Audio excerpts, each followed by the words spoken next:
Apakah benar kalau gagal ginjal pada anak itu penyebabnya gula? Peningkatan penyakit gagal ginjal pada anak memang sejalan sama peningkatan diabetes pada anak ya. Tapi apakah memang penyebabnya dari gula sehingga mengakibatkan gagal ginjal? Saya melihat beberapa jurnal yang membicarakan, dan mungkin ini bisa jadi satu pengetahuan buat kita ya, untuk bagaimana cara mencegah kejadian gagal ginjal pada anak. Untuk melihat data statistik itu memang dibutuhkan kerapihan administrasi. Dari tahun ke tahun tentunya kita akan lebih rapi, dan orang yang datang ke rumah sakit itu akan lebih banyak. Bisa jadi memang dari administrasi yang jadi lebih baik sehingga kelihatan jadi lebih banyak. Bisa jadi memang ada peningkatan. Kita terlepas dari itu ya, terlepas dari apakah memang meningkat signifikan atau tidak, tapi kita coba belajar bagaimana cara mencegahnya. Kejadian diabetes, kejadian penyakit gagal ginjal pada anak. Dari beberapa jurnal memang ada laporan-laporan terutama setelah COVID ya. Setelah COVID tahun 2020 di Inggris ada laporan sindrom inflamasi multisistem. Sistem imun tubuhnya membuat inflamasi, dan itu multisistem, jadi multi organ pada anak. Sebenarnya terjadi juga pada dewasa.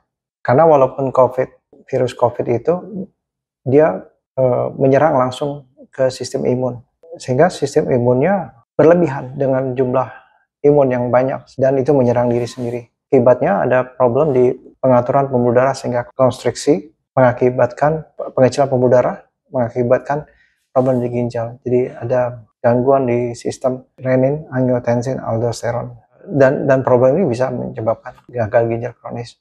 Kemudian di penelitian lain, yaitu semakin kesini memang semakin tinggi angka diabetes pada anak. Angka diabetes pada anak itu juga mempengaruhi penyakit kanker dan ginjal juga. Jadi dari COVID, multisistem inflamasi, kemudian gaya hidup yang kurang baik menjadi diabetes, itu membuat penyakit ginjal diabetes akibat diabetes. Dan bagaimana dengan irama sirkadian? Nah ini irama sirkadian atau yang mengatur jam tidur atau jam bangun kita. Nah ini juga pengaruh. Kalau saya melihat ya, sebelum COVID dan pada saat COVID juga berbeda. Pada saat COVID kita nggak keluar, sekolah juga seperti itu. Sekolah tiba-tiba berubah menjadi yang tadinya offline jadi online. Kemudian anak-anak diperkenalkan dengan gadget, dengan handphone, dengan laptop, dengan internet. Sehingga kebutuhan untuk mendesak bangun pagi untuk berangkat pergi ke sekolah juga akan berubah, jadi lebih santai. Dan akibatnya tidur juga akan lebih malam. Dan anak-anak termasuk orang dewasa juga mulai terpapar dengan gadget, laptop, handphone, sehingga tidurnya juga berubah makin malam dan paginya lebih santai. Nah itu merubah irama sirkadian, kesulitan untuk relaksasi, kesulitan untuk tidur, dan terbiasa dengan gadget. Dan pada saat COVID selesai, kebiasaan sirkadiannya udah berubah. Sehingga semua orang mulai bekerja lagi, tetapi kebiasaan tidurnya tetap kebiasaan lama. Lebih akrab dengan gadget, lebih akrab dengan internet, tidur yang agak malam, tetap tidur agak malam, sehingga mengganggu irama sirkadian.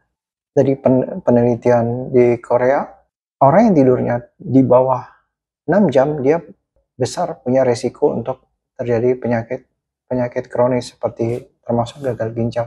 Jadi perubahan irama sirkadian, belum kalau terbiasa malam ya, tidur malam, kita terbiasa untuk ngemil, untuk makan sesuatu, sehingga terjadi obesitas juga, sehingga diabetes meningkat, kemudian inflamasi meningkat, sehingga terjadi masalah di ginjal.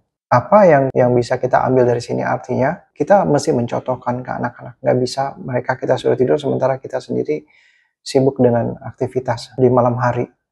Nah kemudian makanan juga penting, jadi usahakan makanan yang seimbang, tidak terlalu tinggi karbohidratnya, tidak tinggi karbohidrat, tidak tinggi gula, lebih utamakan protein. Jadi tidur mesti benar, dengan memperbaiki makanan saja, tetapi dengan tidur yang kurang akan menyebabkan penyakit ginjal. Jadi perbaiki lifestyle-nya dan pilihan makanan yang tidak berlebihan karbohidrat, atau stop gula-gula, atau kurangi jajanan, jadi makanan yang memang kita siapkan dari rumah. Kemudian mungkin ada baiknya kita membatasi gadget, jadi nggak sampai malam, supaya mereka lebih aktif ya, tidak hanya duduk melihat gadget saja.